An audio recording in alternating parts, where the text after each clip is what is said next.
મિત્રો, દુનિયા અત્યાર સુધી જે ઈરાન અને અમેરિકાના તણાવ પર નજર રાખીને બેઠી હતી, તેનાથી પણ 10 ગણું મોટું સૈન્ય સંકટ હવે યુરોપની ધરતી પર શરૂ થઈ ગયું છે. રશિયાના રાષ્ટ્રપતિ વ્લાદિમીર પુતિન અત્યારે એક એવા ખતરનાક મૂડમાં આવી ગયા છે, જેના પછી આખી દુનિયા ઈરાન યુદ્ધને ભૂલી જશે. રશિયાએ યુક્રેનની રાજધાની કીવને લઈને એક સત્તાવાર અને અત્યંત ભયાનક એલાન કરી દીધું છે.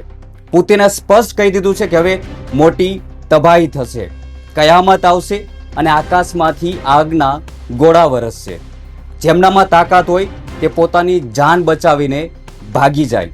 નમસ્કાર મિત્રો, હું છું દિનેશ ઝાલા અને વિડીયોમાં આગળ વધતા પહેલા અમારી ચેનલને સબસ્ક્રાઇબ કરી લેજો, સાથે જ બેલ આઇકન પર ક્લિક કરવાનું ભૂલશો નહીં, કારણ કે આ ચેનલ પર જીઓપોલિટિકલ એટલે કે આંતરરાષ્ટ્રીયના સાચા અને નિષ્પક્ષ અને ભારતીય રાજનીતિ સાથે જોડાયેલા સાચા અને નિષ્પક્ષ સમાચાર પ્રોવાઈડ કરવામાં આવે છે.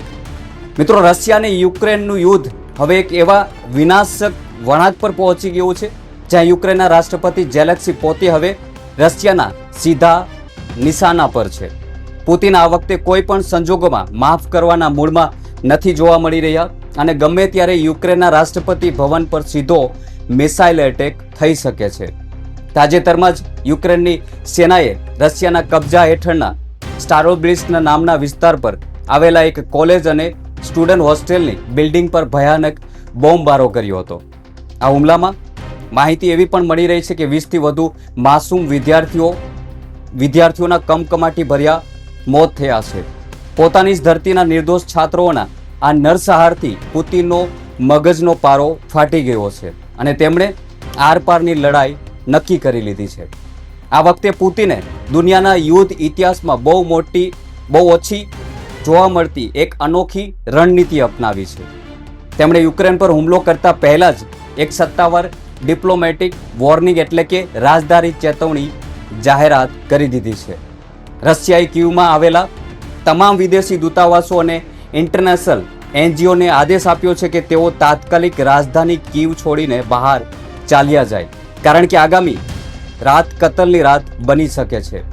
સૌથી ચોંકાવનારી વાત તો એ છે કે રશિયાએ આ અંધાધૂંધી હુમલાઓ કરતા પહેલા પોતાના ટાર્ગેટની આખી યાદી સત્તાવાર રીતે અમેરિકાને મોકલી આપી છે. રશિયાના વિદેશ મંત્રી અને અમેરિકાના વિદેશ મંત્રી માર્કો રૂબિયાને ફોન કરીને સ્પષ્ટ કહી દીધું છે કે અમે આ વિસ્તારોને તબાહ કરવા જઈ રહ્યા છીએ, તમે તમારા એમ્બેસીના માણસોને હટાવી લો. રશિયા આવું એટલા માટે કરી રહ્યું છે જેથી ભવિષ્યમાં કોઈ પણ તેના પર અચાનક હુમલો કરવાનો આક્ષેપ ન લગાવી શકે. પુતિન ઓન રેકોર્ડ બહુ સાબિત કરીને હુમલો કરવા માંગે છે, જેથી કરીને આવનારા દિવસોમાં તેના પર કોઈ પણ પ્રકારના આક્ષેપો ન લાગે. મિત્રો, આ યુદ્ધમાં રશિયા જે રીતે હુમલો કરવાનું છે તેની પેટર્ન અત્યાર સુધી તમામ યુદ્ધો કરતાં બિલકુલ અલગ હશે. રશિયા આ વખતે કીવ પર એક સાથે સેંકડો અને હજારો ડ્રોનની આખી શૃંખલા એટલે કે ડ્રોન વેવ છોડવાની તૈયારી કરી રહ્યું છે. વાસ્તવમાં ડ્રોન દ્વારા આખા આકાશને ઘેરી લેવાની આ નવી રણનીતિને ઈરાને આખી દુનિયાને શીખવાડી દીધું છે. જ્યારે સેંકડો ડ્રોન એક સાથે હવામાં ઉડે છે ત્યારે સામેવાળા દેશની મોંઘી દાટ અને એર ડિફેન્સ સિસ્ટમ કન્ફ્યુઝ થઈ જાય છે અને સંપૂર્ણપણે ફેલ થઈ જાય છે. એકવાર યુક્રેનની સંરક્ષણ પ્રણાલી નબળી પડશે એટલે રશિયા તેની પાછળ સીધી ઘાતક મિસાઇલોનો મારો ચલાવશે, જેથી કીવની પાવર ગ્રીડ અને તમામ સરકારી ઓફિસોને નેસ્ત નાબૂદ કરી શકાય. પરંતુ અહીં સૌથી મોટો અને મહત્વનો સવાલ એ છે કે પુતિને આ હુમલા માટે જે ટાર્ગેટ નક્કી કર્યા છે તેમણે ડિસિઝન મેકિંગ સેન્ટર એટલે કે નિર્ણાયક કેન્દ્રો નામ આપ્યું છે. આનો સીધો અને સ્પષ્ટ આંતરરાષ્ટ્રીય મતલબ એ થાય છે કે રશિયા કોઈ સામાન્ય ફેક્ટરી, આર્મી કેમ્પસ કે હથિયારોના ગોડાઉન પર બોમ્બ નહીં ફેંકે. પુતિન આ વખતે સીધા એ સ્થળો પર હુમલો કરશે જ્યાં બેસીને યુક્રેનની સરકાર નિર્ણય લે છે. આ લિસ્ટમાં યુક્રેનનું રાષ્ટ્રપતિ ભવન, વડાપ્રધાન કાર્યાલય, તેમનું સંરક્ષણ મંત્રાલય અને તેમની ગુપ્તચર એજન્સીઓના નામ મુખ્યાલય સામેલ છે. પુતિનનો મેસેજ સાફ છે કે નિર્દોષ વિદ્યાર્થીઓને મારવાનો નિર્ણય જે બિલ્ડિંગમાં બેસીને લેવાયો હતો, હવે તે બિલ્ડિંગ જ રશિયન મિસાઇલોના ધડાકાથી ધ્રુજી ઉઠશે. આ આખી લશ્કરી પ્લાનિંગ પાછળ રશિયાએ બહુ મોટી આર્થિક તૈયારી પણ કરી રાખી છે તેવા પણ સમાચાર આંતરરાષ્ટ્રીય મીડિયામાં સામે આવ્યા છે. રશિયા વૈશ્વિક પ્રતિબંધો વચ્ચે આટલું મોટું યુદ્ધ કેવી રીતે લડી રહ્યું છે તેની પાછળ એક ચોંકાવનારો ખુલાસો થયો છે. રશિયાએ તાજેતરમાં જ પોતાનો બહુ મોટો સોનાનો અનામત જથ્થો આંતરરાષ્ટ્રીય બજારમાં વેચી દીધો છે. અમેરિકાએ રશિયાને વૈશ્વિક બેન્કિંગ સિસ્ટમ એટલે કે સ્વિફ્ટ સિસ્ટમમાંથી બહાર ફેંકી દીધું છે, જેના કારણે રશિયા ડોલરનો ઉપયોગ કરી શકતું નથી.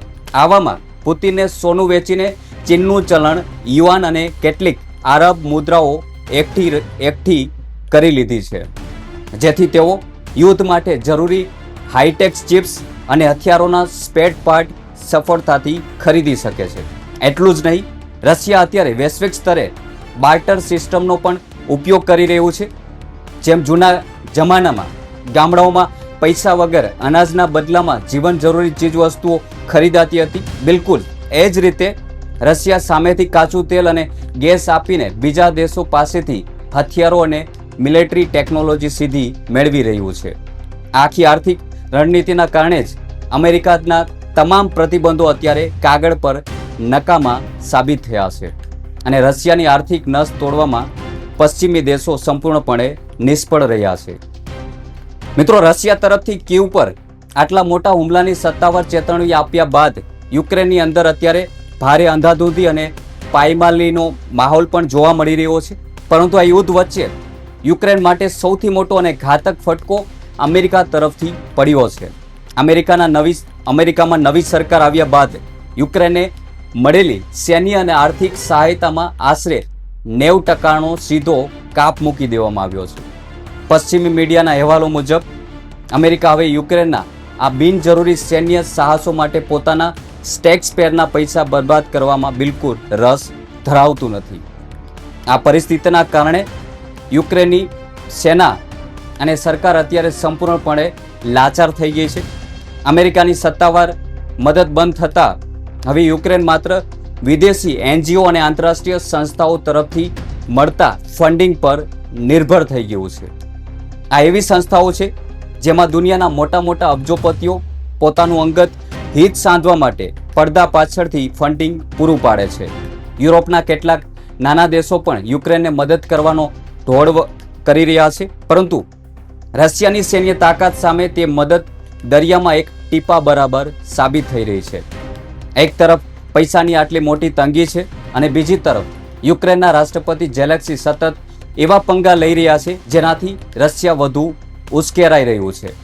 મિત્રો, રશિયા અને યુક્રેન વચ્ચે વધતું આ યુદ્ધ માત્ર સરહદ પર લડાઈ નથી રહ્યું, પરંતુ આખી દુનિયાના ખિસ્સા પર થનારો એક બહુ મોટો આર્થિક પ્રહાર છે. જો પુતિનના આદેશ બાદ કીવ પર મિસાઇલનો આખરી મારો શરૂ થયો તો વૈશ્વિક બજારમાં તેલ અને ગેસ સપ્લાયની ચેન સંપૂર્ણપણે તૂટી જશે તેવા પણ સમાચાર સામે આવ્યા છે.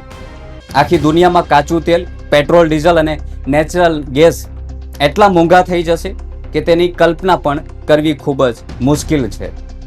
આ યુદ્ધના કારણે આંતરરાષ્ટ્રીય બજારમાં ડોલર વધુ મજબૂત થશે અને વિશ્વના ઘણા દેશોના ચલણ નબળા પડી જશે, જેની સીધી અસર સામાન્ય જનતા પર મોંઘવારી સ્વરૂપે જોવા મળશે. હવે આગામી પરિસ્થિતિમાં સૌથી મોટો સવાલ એ છે કે શું યુક્રેન રશિયાની આ ભયાનક કતલની રાત સામે ટકી શકશે? નિષ્ણાતોનું માનવું છે કે ઝેલેન્સ્કી અત્યારે ચારેય તરફથી ઘેરાઈ ચૂક્યા છે. આખા વિષય પર પુતિનના કયામત પ્લાન પર અને વૈશ્વિક અર્થતંત્ર પર થનારી અસર પર તમારી શું પ્રતિક્રિયા છે? કમેન્ટ બોક્સમાં તમારા વિચારો ચોક્કસ જણાવજો અને આવી વધુ રસપ્રદ જીઓપોલિટિકલ્સ, નિષ્પક્ષ અને સાચી માહિતી મેળવવા માટે અમારી ચેનલને સબસ્ક્રાઇબ કરવાનું ભૂલશો નહીં. જય હિન્દ.